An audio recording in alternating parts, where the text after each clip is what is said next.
Hello Golden Jobbergs! Welcome once again to my channel. This is Sir Job and welcome to Sir Job TV. Sa lahat po ng mga new explorers sa aking channel or yung newly discovered pa lang po ang aking channel, please don't forget to subscribe and click the notification bell for you to be updated with my upcoming videos. So for today's vlog, I'll be discussing to you the topic which is the continuation of the MELC number 3. So our topic for this morning is all about what is cultural relativism, perspectives on culture. This is my vlog number 28.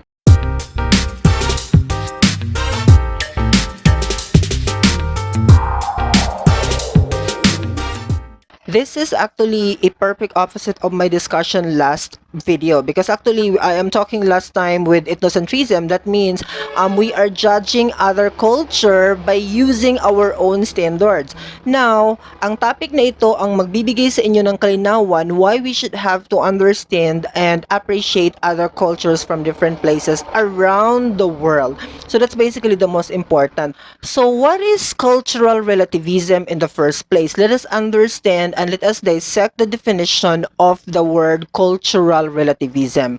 Okay, cultural relativism is the idea that norms, belief, and values are dependent on their cultural context. Okay, highlight natin yung salita na cultural context, meaning to say you should have to understand the culture by means of their own interpretation or how certain group of people appreciate or understand that particular culture. You should have to place your standard or you should have to place your understanding with the use of their own standard. Do not use your own standard. As I said to you, it's wrong to use in appreciating culture or in understanding culture if we are going to use ethnocentrism. Mali po yun. So the exact term to be used, alam natin kasi that culture is already diverse, dynamic. Alam na natin ito on the previous videos that I already uploaded. But the exact word to be used is the cultural relativism. Now, here in the definition, highlighted yung statement na cultural context and should be treated as such. Meaning to say, again, I would like to reiterate, you have to identify or to define the culture based on the definition given by the group of people who are practicing that particular culture or routine. You should have to do that, okay, in the interaction. The concept of cultural relativism states that culture differ so that a cultural trait, act, or idea has no meaning or function by itself. Again, highlight natin yung portion that states cultures differ. Magkaiba ang kultura. This is actually being mentioned to you, being discussed to you many times. Inulit-ulit ko na po sa iyo na culture is dynamic. Culture differs from one place to another, from one group to another. So that is basically the point. So that a cultural trait, act, or idea has no meaning or function by itself. Take note of the word or the line. Take note of the line. Has no idea or function by itself, but has a meaning only within its cultural setting. So nagkakaroon lang siya ng meaning, nagkakaroon lang siya ng definition when it is used by the group of people who are practicing that particular culture. So kasi pag tayo ang nagdi-define, that's wrong. Okay, that's invalid supposedly. Kasi hindi yan natin ginagawa or hindi natin pinapractice. So of course, we have bias on our definition or our interpretation on that matter. So basically, again, let's go back to the definition. Cultural trait, act, or idea has no meaning or function by itself, but has a meaning only within its cultural setting.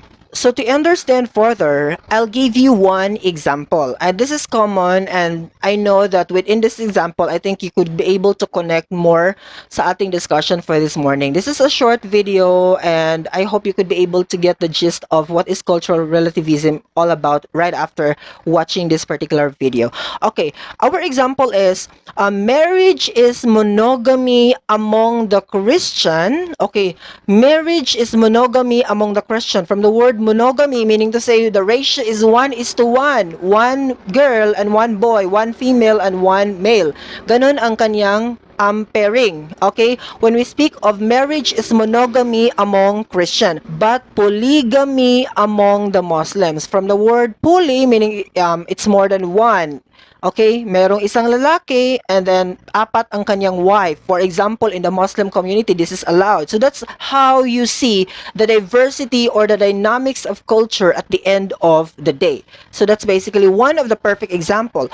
Polygamy is considered immoral and sinful among Christians. Kasi sa atin dito, when you have your multiple wives, for example, or husbands, for example, that's a cheating already, di ba? It's against with the code of the Christian Filipinos, correct? Against na po yan. Hindi na po yan normal. Mali na po para sa ating mga Christian Filipinos. But in the Muslim community, it is allowed and it is normal to them to have that kind of setup na may isang husband and then apat ang kaniyang asawa. So basically, that's very important that you have to understand in terms of the diversity of culture at the end of the day. If we are going to use cultural relativism, now we could be able to understand kasi alam natin ang diversity ng culture and we use our interpretation with a certain act based from the context of that particular group of people. So, hindi tayo judgmental in the case kasi alam natin na there is diversity and that's normal to them in terms of the Muslim Filipinos if we are going to talk about their culture in the sense. Okay? I hope you get my point. So, indeed, it promotes greater appreciation of the cultures one encountered along the way. So, in order for us to appreciate more culture, so there are two ways for us to really appreciate and indulge ourselves with different cultures. So, firstly, here, sa aking binigay na example sa inyo, reading about the practices and rituals of other cultures. Okay, reading about the practices and rituals of other cultures. So one way, to expose ourselves to different cultures and to understand different practices in the world, the first thing is we have to read books. We have to read a lot of books. If you want to know about Indian people, if you want to know about American people, if you want to know about the Muslim culture, you have to read books, no, na nag-state ng kanilang mga culture. In that way, that's the first way for you to experience what kind of culture they have or to understand ano ang beauty ng kanilang culture in the very first place. The second one is may take place because of travel or immigration. Kaya nga sinabi ko sa aking mga previous videos na once a person is a traveler, he is a wise person because he encountered a lot of culture and different practices, especially pag may pera tayo and then we kept on traveling from different places. That's very nice investment kasi tatalino ka, just like what our national hero experienced during his lifetime. Talagang nagta-travel siya sa different places, so that's why he is a wise man. He knows how to understand different cultures and even different languages because of that particular setup sa kanyang life that he kept on traveling from places to places. So that's basically very important. Aside from traveling, you can also immigrate yourself to that particular area. Like for example, you want to settle in Canada for the rest of your life. So that's basically one thing that you could be able to acquire the culture of that particular country or group of people 100%. So again, if we want to understand different culture from the rest of the world, number one is we have to read books about their culture. That's basically one of the exposures that we can do. The next one is we travel from different places. That's a nice investment, as I said. Or third, but it's part of the second example that I said to you, that I shared to you a while ago, is the immigration way or the process wherein you could be able to, or you will be living finally in that particular area for the rest of your life, might be, or for a long time, wherein yourself is being exposed to their culture. Okay? So that's the beauty. So here in the board, I wrote here the differences between ethnocentrism and cultural relativism. As I said to you sa aking previous video, I already discussed to you what is ethnocentrism and you already understood, I assume, what is ethnocentrism all about. Okay? So now, let's have comparison, the differences between ethnocentrism and cultural relativism in order for us to understand better these two concepts. Okay? When we speak of ethnocentrism, okay, the number one, look at the number one. When we speak of ethnocentrism, it actually focuses on the concept of intolerance of cultural feature. Okay? Intolerance of cultural feature. Okay, but here in order for us to easily understand the topic or the concept, here in cultural relativism, look at the number one, it says tolerance of cultural features. So it's completely opposite with each other, no? Completely opposite po ang ethnocentrism and cultural relativism. So number two example, number two definition, exactly to the point with this particular words or concepts, we have extreme form of supremacy when we are talking about ethnocentrism. Diba? There is the value of superior and inferior, as I discussed to you sa topic na ito. Okay, we have extreme form of supremacy. So here in the number two of cultural relativism, we have allows propagation of certain practices that basic human rights, okay, or attaches to the basic human rights.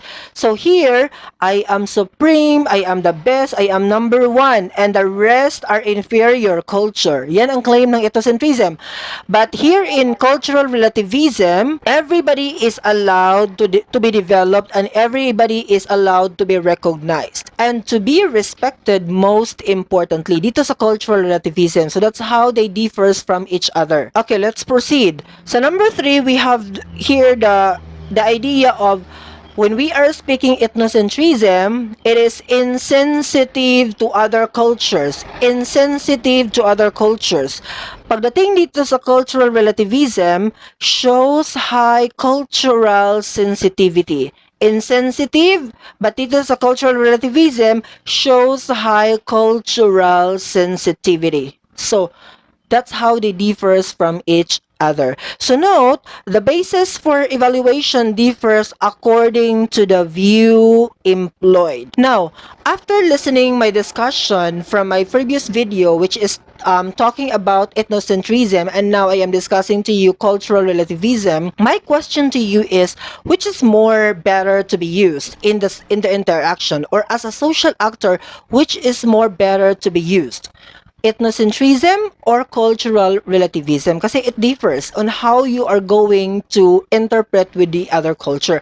But definitely from the definition, from the examples given, I know that you will have to say cultural relativism is better than ethnocentrism because it's actually focuses on respect, on valuing other culture, on seeing the culture in their own context, not seeing the culture by your own standard. Always remember, when we are speaking of ethnocentrism, it actually judging one culture using your own standard. But when we are speaking cultural relativism, it actually judging culture with their own standards. So that's how they differs from each other. I hope you learned something from this video, and I hope that you will share this video to the rest of your friends that you think nangangailangan ng video na ito. Asahan niyo po that Sir Job TV will continue to give you meaningful discussion, especially in the field of social sciences. See you once again for another video. Bye-bye!